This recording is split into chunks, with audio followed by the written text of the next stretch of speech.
I'm on. Perfect. Today's going to be a working session, and I want it to feel like real life, not theory. Because if we can't use it in the field, it's just trivia. I'm ready, even though it's about to be 2 degrees with wind chill where I am. 2 degrees. That's not weather, that's a punishment. Where are you again? Wyoming. Wyoming makes Florida sound like a different planet. Okay, team, here's the plan. First, we're going to hear what you're working on right now. Real scenarios. What the client had, what we discovered, and what direction the solution is moving. Then we'll pivot into how to talk to business owners specifically, because that's what Jen asked, and it's a great question. Jen, you've got one of the bigger opportunities on the board. Bring everyone up to speed. Yeah, so we've got a business owner in his 50s. He makes good money, but it's scattered, accounts everywhere, no clear retirement strategy. And retirement isn't someday anymore, it's getting close. He's basically asking, what can I do fast, and what can I do big? The way we're structuring it, it's not one single move, it's multiple steps that build on each other. Annuity for income, participating whole life, IUL, and we're also building toward a platform where the numbers show he can blow past what he thought was even possible. And what was his target again? He wants about 18 grand a month in retirement income, and he wants it in 12 years. And that's the part that gets fun, because when we actually run the system correctly, the projection doesn't land at 18, it can land much higher depending on execution and consistency. Now let's connect the dots for everyone. When you hear business owner, you should immediately think of 2 things happening quietly in the background: taxes and stress. And what just happened recently? They wrote big tax checks. That puts them in exactly the right mood to have a better conversation. The approach we're using here is based on repositioning income, instead of letting it automatically become the most expensive kind of income possible. For self-employed people, that means not just income tax, but self-employment tax too. So we could use a section executive bonus concept, basically shifting money so it can become a business expense and flow into a life insurance strategy instead. The business owner still pays regular income tax, but the big win is avoiding that self-employment tax on the amount we're repositioning.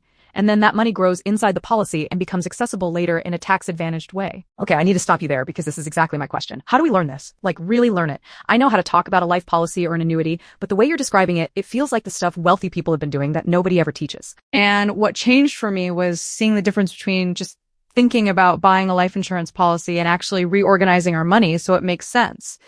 Especially being a business owner. And the crazy part is, they'd refinanced recently, but they'd been paying on that house for decades and felt like they were getting nowhere. So we did what we always should do. We built a complete snapshot: income, expenses, assets, debts, and then we repositioned assets instead of asking them to spend extra. So reorganizing their money so it makes sense. Watching someone finally see a path. We moved an old 401k into an income annuity to create a predictable retirement floor. Then used a HELOC strategy to restructure debt and accelerate payoff, and then built in permanent protection through an IUL on someone who had major health history and still could qualify. This is why I keep saying, stop thinking mortgage protection is about a death benefit.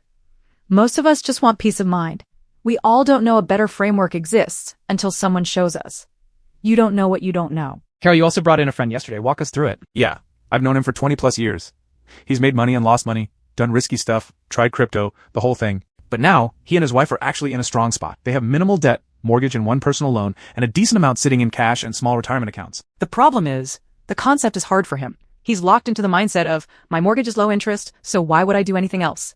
And even for me, I get nervous when we start talking about borrowing against a home, even if the math works. I think he needs to start slow. Move a few accounts first, see results, then use the HELOC more strategically once the fear fades. That's a great read of the personality. Some clients are sprint clients, some are staircase clients, and the truth is, the numbers don't matter if the client can't emotionally stay with the plan. I also want to point something out. Everything we're talking about, annuities, HELOCs, policies, none of it works if the client's income stops. That's why protection comes first.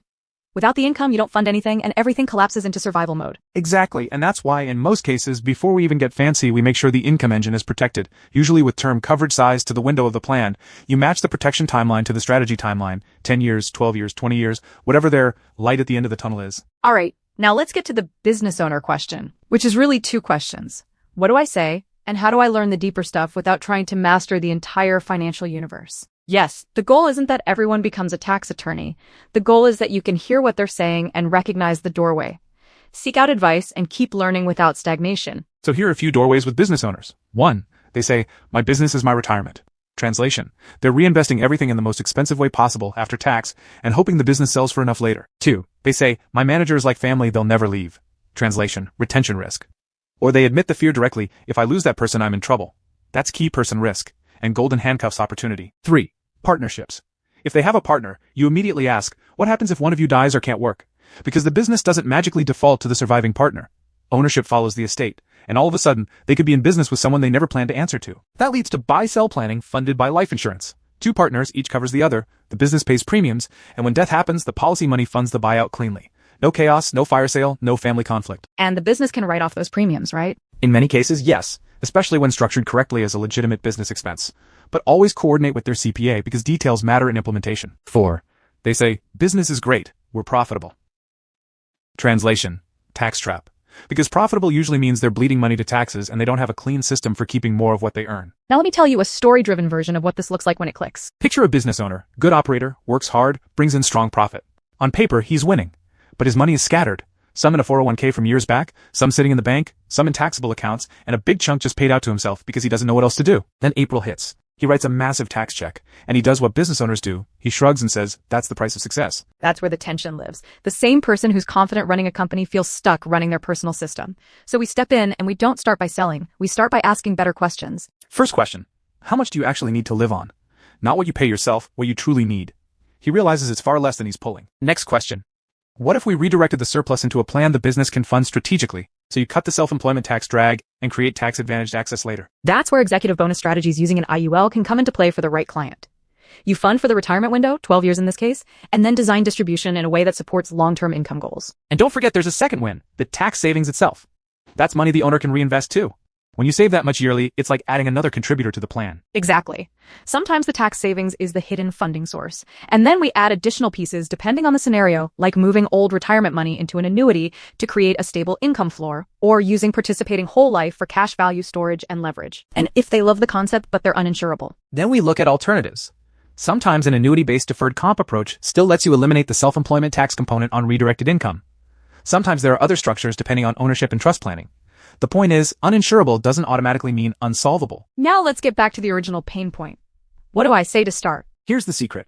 You don't start with products. You start with curiosity, and you start with what they already feel. If it's a business owner, your opening isn't, do you want an executive bonus plan? Your opening is, tell me about your business, and then you keep it open-ended. How'd you get into it? What's going well? What's the one thing that's a headache right now? Then you ask one of my favorite questions, what keeps you up at night? Because when they answer that, they basically tell you where the solution lives. Cash flow issues, tax pain, fear of losing key employees, no retirement plan, no exit plan, no benefits, partner risk. So it is not just buying life insurance, it's thinking through the qualification and strategy shifts to qualify for a program that can restructure how fast you pay off the house without increasing your monthly out-of-pocket. Would it be worth seeing what the numbers look like? All right, let's land the plane. Here's the takeaway for today. We're not selling random products, we're building systems. Systems that make the client's money work together. Protection, liquidity, tax efficiency, retirement income, and legacy. And the way we win isn't by talking louder. It's by asking better questions, spotting the pivot point, and offering the next step in a way that feels safe. Appreciate you all. Keep your foot on the gas. Talk soon. See you, everyone. Bye, everybody.